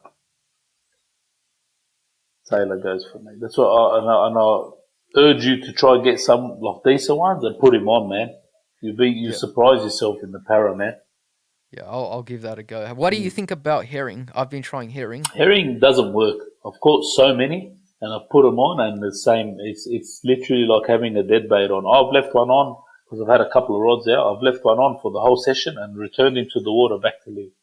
Yeah, people swear by them. That's why I asked. They do, but in saying that, so like, I know a bloke who's caught a metre plus on a herring. Yep. And I know the Jewfish are where I am, but they just won't. I don't know. It's not if there's Taylor there. I reckon Taylor's their number one. Yeah, I guess it also like depends. I guess maybe in the Georges, herring is a little bit more of a preferred bait, and mullet as well. That's another. Right. I haven't used mullet so much. That's something I've been thinking about. Honestly, like I'm talking yesterday. I was actually thinking about, how do I get some mullet and pitch them out here under the Milpera. Yeah, you know what I mean. That's something I want to try soon. Yeah, mullet. The draw with mullet is that you see them on the surface, so you know that wherever you're going, that if you can see them, you can get them. Yeah. That's the first thing. Yakkers, you can't get them in a day as easily. So you could go there early and you won't have any success. And at night, you sort of got to wait till they fire up a bit. And they're easy to catch, but they're not guaranteed. Nah. They're not at all. And you need burley, a lot of burley and stuff, if they're quiet. Yeah, that's right. So getting yakkers requires a few things. Now, Fortunately, catching yakas isn't the hardest thing in the world. That's why if you get one, you're probably going to get a few more. But mullet, you can get these in a day pretty easily, especially with Bread. trap as well. I've heard bread, I've heard traps, and it's just something that Yeah. I might, being so close, I don't want to rule out this system yet, the Georges. Yeah, the George is definitely a good system. I don't want to rule it Basically out. what it means is that you open up your options. You know, if Yeah. the Harbour's going slow, you've got the Georges, and if That's the right. George is going slow, then I don't know the Hawkesbury, I guess. But yeah, that's far. It's definitely. There's like all these live baits. Taylor being number one. What about whiting? Have you ever tried that one? I did. I have. I've tried it probably twice or 3 times. And pike as well. I've heard that. I reckon. Whiting would be better off the beach, bro. Maybe for your like Stockton fish, you know, but definitely doesn't work for me. And it might, you know, what, I don't want to. I feel cocky saying that it doesn't work. Like I know it doesn't work, but it's a lot less likely of a chance that I'm going to catch a Jew on it because I've attempted it. Yep. And just in my experience alone, I find that it doesn't work. Like I've put them out 3 times and left them out virtually all night, man. Yep. And got nothing. Now, let's just wrap up the live bait discussion with this question here. Live Tailor versus live yakka versus squid. Rank them and tell me the proportions of how much more effective over the previous it is. Or the next it is. Live Tailor is the top of the pyramid. Yep. Top of the pyramid is 50% above yakkas. Yakkas are good, but I find a lot slower hit rate. Like if you got them out there, if you got a couple of rods out, throw a yakka out, throw a tailor out. Have it, you know. I reckon 9 out of 10 times your tailor gets hit before it. Yep. Squid's awesome, but squid is like you've got to do more as an angler fishing with squid. You know what I mean? Not being lazy, not saying that we're lazy, but you don't want to be sitting there every 20 minutes and, you know, changing your thing. If you're doing like an 8-hour session, yep, every 30 minutes, 20 minutes, you're going to be changing your bait. You know, it just depends on you. I'd leave squid last for me. Yep. And definitely put, you know, tailor at the top. Yep. That's my rundown on it all. I don't know. What do you reckon? What about for yourself? For myself, I put squid first for action, and I put yakka next for size. And slower? You reckon it's a bit slower on the yakka? I find yakka slower. Yeah, but you haven't tried Taylor? I haven't tried Taylor. Pitch some of them metals. You know those Halco twisties or whatever they call them. Yep. Pitch a small one out. When you see a lot of activity of Taylor around, yep, you'll be surprised. Pull a legal, throw him out, and I'd like to see your thoughts on it. Yep. Yeah, I'll definitely give that a try. Now, yep, keep going. In the para, sorry. In the para. Any other baits, like dead baits, especially that we haven't talked about? Because we talked about all the live ones, at least to my knowledge. Oh, I guess live squid. I mean, do you put live squid? I never have. But funny enough, I've actually seen a few surface there. Yeah.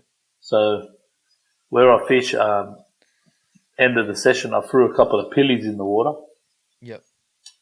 As soon as I threw the pillies in the water, I seen like a decent squid. I don't know what type of squid, it's decent size, and he had the pilly down his, tentacles wrapped around it, and he was just surfacing with it. So that was, they are around there.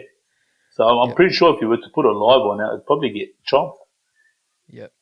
But it comes down to catching as well. Yep. I don't know how consistently you're going to get them where I fish. You know what I mean? That's the problem with squid. It's a top bait, but it's a little bit harder to catch than any other live bait. Of course.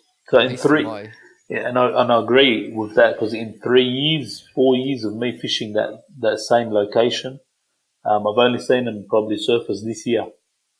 Yep. So that I didn't even know there was squid there until a couple of sessions ago. Yep. Yeah, man. Now, let's talk a little bit about rigs and like setup, like gear, just real briefly. Let's talk about the rigs first. So what sort of main line, and then what do you tie to get the rig going? Are we talking bait? Yeah, we're talking about bait now. Yeah. Oh, man. Let's talk about like live bait. Live bait, I've got 40-pound mono. Yep.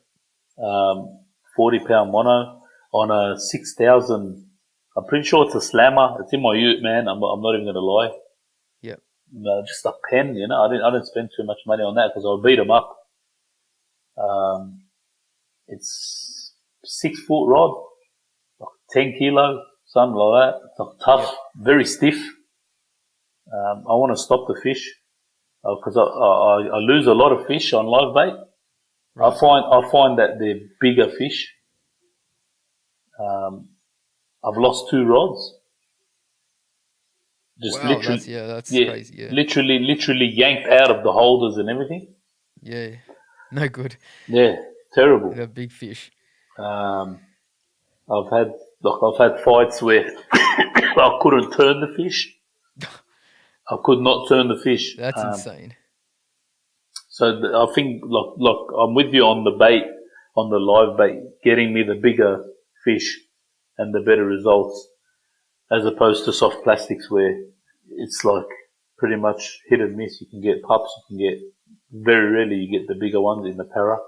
Yep. Bait, you get donkeys, man. Yep. But yeah, just like it was like 6,000 reel, a very stiff rod, stiff action, Yep. not much give to it at all. 41-pound or 40-pound, I can't remember the brand. It's Fishing Us, you know, Fishing Us. I'll get him to. I'll go to him, to Yahya and his son for all my like live bait stuff. Yep. Rod, reel, everything. You walk away with $200-300. You know, you got a champion rod. You literally pull out a bloody bully if you were to hook one. Yeah. It depends on my mood on the day, whether I'm going to use snelled. If I'm using snelled, I usually buy those pre-rigged Gamakatsu ones. Right. They come in an array of sizes, like, you know, you can pick the size and whatever. Yep. But if I'm feeling like to throw a really bigger livey out there, I'll just throw a 10-0 straight through the top of him. Yep. And yeah, it's very hard to stop whatever's being you know. Whatever hits these fish is hard to stop, and every time I have landed one, it's been above the 90s. Yeah, I reckon it opens up the options for the bigger fish. I think so. I think when you use a livey and you set it down, when you're using lures, you set the hook and you start the fight straight away. But with the bait, you've got that little mini game that the fish is playing with your bait before it succeeds in swallowing it. And when it swallowed it, and then it goes for the run, and then by the time you hear it and you run and grab your rod, it's got like not 50 meters, but it feels like it's got 50 meters on you already. Yeah. And you haven't done anything yet. And then you pick up the rod and you start going hard. You feel like you got to be right on the ball. Yeah. So I've put a 10-0 on a decent fish, livey, thrown him out, and I'm watching my rod, and I'm going, surely it's not hitting already, like, you know, decent livey, it's making action. No. Bang, and the thing literally folds down like you think, what the heavens is this? Yeah. And then you're not stopping nothing, and you could just and then this part always breaks my heart. Yeah. Nothing. Yeah. Absolutely nothing. You did not hook the fish. Spat the bait. Yeah, man. Oh, I don't know. It's painstaking, but yeah. Live bait. Someone told me once, big bait, big fish. I agree. The single hook setup, how does it go? Just real briefly. So you got your main line tied to a... How would you know, how I look at that is I actually started rigging how I was rigging when I was 8 years old, or, you know, like literally ball sinker, swivel, trace, single hook. Perfect. Yep. You know what I mean? None of that, you know, like sliding sinker rig. Easy rig, yeah. That's all what that. I use, just simple. Little ball sinker, like not little, but decent, heavy. I don't know the grammage. Swivel, not even probably 70 or 60 centimeter leader. Yep. And just single hook. I use 50 pound, man, more sometimes, depending, 80 pound. On the leader. Yeah, Yeah. only because there is that much structure, and I find that every time I have caught a decent fish, he rises in the column. So while I'm Yep. fighting it, the line is almost top water. If Right. that makes sense, I'll be standing and my line it's not like he's running down. Yeah. He's running almost upwards, and you got wharfs and stuff, and yeah, Jeez. gonna get cut off. And the same thing with the Snell system. You got the swivel. You got the ball sinker to the swivel. Yeah, where I am, I use that only that technique. But if I was fishing somewhere like my McMahon's Point, is when I'm using like a 10-foot, 12-foot rod, something way bigger like a surf rod, and then you're sliding sinker rig, and just different location, different setup type thing. What do you use? Do you tend to use surf rods if you're going out there off the wharf? Or? I've got multiple rods, so Yeah. one of them is a surf rod Yeah. because I find that you can sort of put that rod anywhere along the wharf and still have clearance. Yeah, that's what you want. The hard part is sometimes, at the ferry wharves, you got those pylons sticking up out of nowhere and you got to get your line over it. Yeah. Yeah, so that rod sort of gets around that, but Yeah. I've got a new rod as of recently, and it's an 8-foot, 6 to 12 kilogram, and that's pretty good. That one, I'm liking that one so far. That's it. And I think anything 7 and up, 7-foot rod will do. It just depends, Location. You're gonna give up some advantages to have certain other advantages. 100%. Having the surf rod means that it's a lot harder to fight the fish. I'll tell you that, because the center balance is like out in front of me about 2 meters out when I'm trying to wind it. It's different, man. It's just, whereas a short stick, if it's got a parabolic action, you can just sit down and just, you can get it. You got the power to get quick pumps to give it back. That's right. Yeah. To give it back to it. That's right. Yeah. And it's also a little bit easier when it gets in close to the wharf with a shorter rod than a long rod. Like, that's how I find it. Yeah. So 100%. that's, and my rig is very similar. I mean, the only difference is I use an easy rig, so I can attach a sinker, like a star sinker, and that allows me to change the lead if the current slows down or picks up. Oh, nice. So that's the reason why I use that easy rig. It just allows you a little bit more changing without recutting and tying up a new uni knot. Yeah, nice. Yeah. Nice. Leader wise, I guess I try to go a little bit longer, but I'm starting to sort of still feel around and find a good length. Yeah. So that the baits don't spin. Sometimes they spin, like the strips.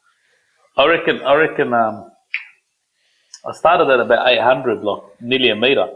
Yep. Of leader, but it just comes down to where you are. Yep. You know what I mean? And sometimes I found that if I put a heaps long leader on a livey, it would wrap itself. Yep. I don't know how. Very, very rarely, I'd lift it up wrapped, like in itself. Yep. So, because if you got a decent livey on there, he ain't gonna stop doing, circles. Yeah. Sometimes they come back stiff. That's what I would say. There's nothing. That's right. Sometimes you can be casting again and again, and the yak is fine. And sometimes you cast it on 2 minutes later, you bring it in, it's all like frozen and stiff. Full on. It looks like it's been in a freezer. Full mouth open. Full mouth, yeah, exactly. Yeah. I don't know how that happens, but it's something weird. happened down there. It's like they got like poltergeist or something. I don't know. Like they got scared. Yeah. Shit, that's crazy. Fantastic. Yeah, man. Look, Joey, I really appreciate the time that you spent tonight in sharing your knowledge on chasing jewfish in Sydney Harbour, Parramatta River System, on lures, on baits. I had a great time discussing and, having this nice conversation with you. I hope you enjoyed, talking and sharing ideas, and hopefully the viewers at home really enjoyed listening to this one. But Joey, is there anyone that you'd like to thank? Any people that you'd like to thank in this podcast at this stage? Well, first and foremost, yourself. I appreciate you having me here and having a chat. And it's always good having a like-minded chat with someone. I've got my mates. Obviously, I fish with a lot of good boys. Flick with Nick. A couple tackle shops. So we've got your Big Catch for your Shimano stuff and stuff like that, and your Fishing R Us. the boys down at Fish and Ice always look after me with my rods and other reels for live bait and stuff like that. Yeah, and it's just awesome. I could sit here and talk for days about this stuff. So it's good to be on here. Awesome. So likewise, that's pretty much how I felt going through this podcast. And I want to ask you about, your social media. How can people listening in reach you? Like recently, I've just started a new Instagram. It's Joeythejewyking. Yeah, if you want to reach out, have a chat, whatever. Happy to have a chat, help where I can. Same on YouTube. My YouTube's been up for many years. My daughter uses it more than I to watch her shows. Yeah, but that's it. Yeah, Joeythejewyking Instagram. Pretty much on all platforms, the same name. So, Ladies and gents, we're going to wrap up the show on the Shroom Live podcast here tonight. And I'm going to be putting those details down on how to contact Joey in the description down below, in the Spotify description, and also on the YouTube description section. But this is it for tonight. So hopefully you have a good one, and hopefully you have a good weekend as well. And this is the Shroom signing out.